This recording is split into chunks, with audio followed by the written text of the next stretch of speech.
السلام عليكم ورحمة الله وبركاته. أوصيكم ونفسي أولا بتقوى الله تعالى وطاعته أيها الناس. Niusie nafsi yangu pamoja na kuhusia ndugu zangu katika jambo zima la kumcha Allah subhanahu wa ta'ala.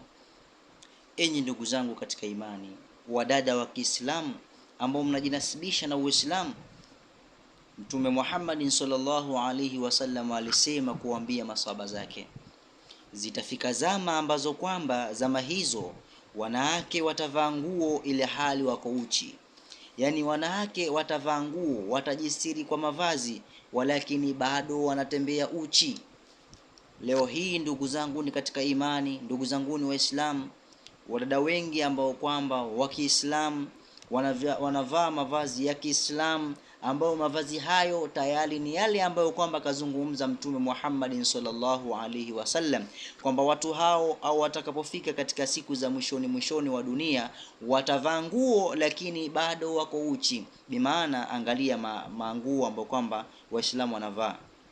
Mtu anavaa hijabu ama nikabu, anavaa ile anavaa jarbibi lake, ama anavaa ile nuskanzu yake, au anavaa kanzu yake ya kike, walakini ile kanzu imemchora mwili wake.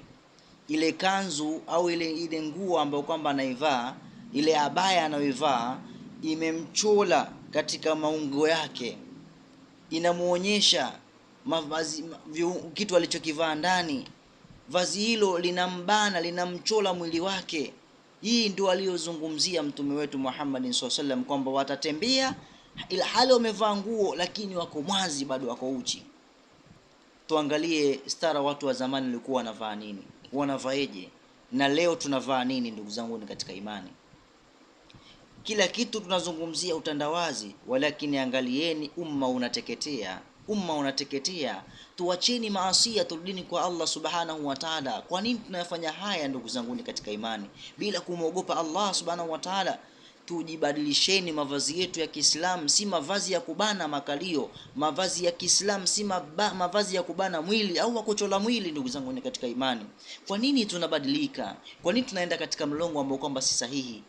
Ndugu zangu ni Waislamu, mwenye kusikia asikie, mwenye kufuata afate, mwenye kuacha aache. Maa salamu antum bi khair wa hadha assalamu alaykum wa lafu wa minkunna ma assalamu antum bi khair. Alhamdulillah.